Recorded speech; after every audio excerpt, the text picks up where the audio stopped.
یزید کا صرف یہی بد کرداری کا مرحلہ نہیں تھا، اس کربلا کے صحرا کے اندر یزید نے جس طرح امام حسین رضی اللہ تعالیٰ عنہ کو شہید کیا اور حضرت امام حسین کے خاندان کو شہید کیا، جب مدینہ المنورہ پر یزید نے مسلم بن عقبہ کو مقرر کیا، جس کو بزرگوں نے مصرب بن عقبہ کہا ہے، تو اس کو کہا 3 دن تک مدینے کا حرم تمہارے لیے حلال ہوگا، جو چاہو تم کرنا، اور شامی فوجوں کو اجازت ہوگی۔ تو وہاں بھی انہوں نے 10,000 تابعین اور 700 صحابہ کو شہید کیا۔ حضرت ابو سعید خدری رضی اللہ تعالیٰ عنہ گھر سے باہر نکلے، کافی بوڑھے ہو چکے تھے، تو انہوں نے حضرت ابو سعید خدری کو پکڑ لیا، کہا تم کون ہو؟ کہا مجھے ابو سعید خدری کہتے ہیں۔ تو کہا ہاں تمہارا نام سنا ہے، اور داڑھی سے پکڑ کے کھینچا اور کہا کہ ہے تمہارے پاس جو ہمیں دو؟ تو کہا کہ میرے پاس تو کچھ بھی نہیں، میں تو فقیر آدمی ہوں۔ تو ان کے گھر ان کو لے گئے،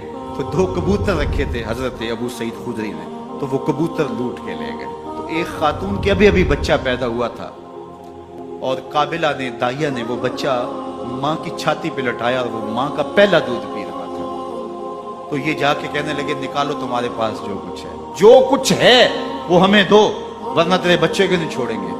تو ماں بچے سے مخاطب ہو کے کہتی ہے، ابھی بچہ پیدا ہوا ہے اور ماں سے پہلا دودھ پی رہا ہے، کہ بیٹے اگر میرے پاس کچھ ہوتا، وہ قیمتی سے قیمتی چیز بھی ہوتی، تیری جان کے لیے قربان کرتی، لیکن اس وقت میرے پاس کچھ ہے نہیں۔ تو ایک شکی آگے بڑھا اور بچے کو ایک ٹانگ سے پکڑ کے کھینچ کے دیوار کے ساتھ پٹک کے مارا، جس سے دماغ کا بھیجا نکل گیا۔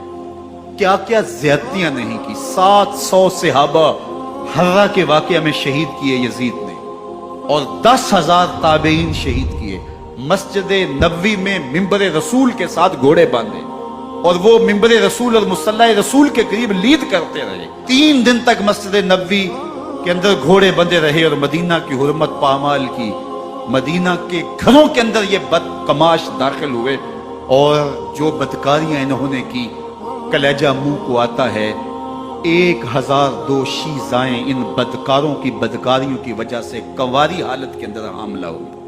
3 دن تک مدینے کا حرم انہوں نے پامال کیا، اور پھر مکہ المکرمہ میں کعبہ اللہ پر گولے برسائے، اور کعبہ کا غلاف جل گیا۔ وہ تو یزید مر گیا، اور حضرت عبداللہ ابن زبیر رضی اللہ تعالیٰ عنہ نے اپنی خلافت کا اعلان کیا۔ یزید کے یہ کرتوت تھے، ادھر اہل مدینہ کو ستایا، ادھر اہل مکہ کو ستایا، اور رسول اللہ صلی اللہ علیہ وسلم کے خانوادے کی بے حرمتی اور توہین کی۔ نہ صرف انہیں قتل کیا گیا، ان کی لاشوں پہ گھوڑے دوڑائے۔ ابن سعد اور شمر جو ہے وہ خیموں میں داخل ہوا، اور مخدرات اسلام چادریں چھیننے کی کوشش کی۔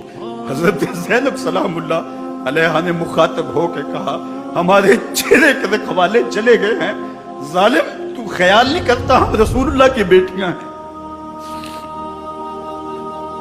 حضرت شہربانو، حضرت زین العابدین اور حضرت زینب سلام اللہ علیہ، ان تینوں کو ایک اونٹ پہ باندھا گیا، اور باقی اونٹوں پہ باقی سادات کو، حضور کی شہزادیوں کو باندھا گیا، رسیوں میں جکڑا گیا، اور اونٹوں پہ باندھ کر کے کوفے کی جانب آگے آگے شہیدوں کے سر چل رہے ہیں، اور پیچھے یہ قافلہ چل رہا ہے۔ اور جب یہ قافلہ وہاں سے گزرا جہاں لاشیں پڑی تھی، امام زین العابدین 14 سال کے تھے اور بیمار تھے، اور ان کا حوصلہ نہ ہوا، وہاں غشی ان کے اوپر آنے لگی، اور وہ منظر ابن کثیر نے، باقی لوگوں سب نے لکھا ہے کہ پھر جب ان کی یہ حالت ہوئی، تو پھر سیدہ زینب سلام اللہ علیہ، جنہوں نے ابھی تک بڑے حوصلے کے ساتھ ساری مشکلات کا مقابلہ کیا تھا، اب ان کے بندن ٹوٹ گئے اور آنکھوں سے آنسو بہنے لگے، اور سیدہ زینب نے امام حسین رضی اللہ تعالیٰ عنہ کی لاش پہ کھڑے ہو کے، اور وہ روندی ہوئی لاش، ٹوٹی ہوئی ہڈیاں، اور وہ برینا بدن، کٹا ہوا سر نیزے کی نوک پہ، اور لاش یہ پڑی ہے، تو حضرت سیدہ زینب نے مدینے کی طرف منہ کر کے جو ہے وہ حضور سے فریاد کی، رسول اللہ، اے پیارے آقا، یا جدہ ہو، اے ہمارے نانا محترم، یہ دیکھیے آپ کا حسین پڑا ہوا ہے، بدن سے کپڑے اتار لیے گئے، خاک ہوائیں اڑا رہی ہیں، اور اس کے اوپر چادر جو ہے وہ مٹی کی پڑ گئی ہے، یا محمد آہو۔ اور آگے فرمایا حضور آپ کی اولاد کاٹ دی گئی، اور پھر کہا بناتوں کا سبایا، حضور دیکھیے آپ کی بیٹیوں کے ہاتھ باندھ دیے گئے ہیں، اونٹوں پہ کس دیا گیا ہے، سر شہیدہ آگے آگے چل رہے ہیں۔ راستے کے اندر ایک جگہ آئی اور ان کو اتارا گیا۔ رات کا موقع تھا، ایک خاتون آئی اور اس نے کوئی کھانا پیش کیا ان کو اور کہا کہ میں کسی زمانے میں حضرت سیدہ فاطمہ تو زہرا کی نوکری کیا کرتی تھی، ان کی لونڈی تھی، ان کی کنیز تھی، اور آج مجھے پتا چلا کہ آپ لوگ گزر رہے ہیں، تو میں نے کہا کہ میں اپنی مخدومہ کے خاندان کی خدمت کروں۔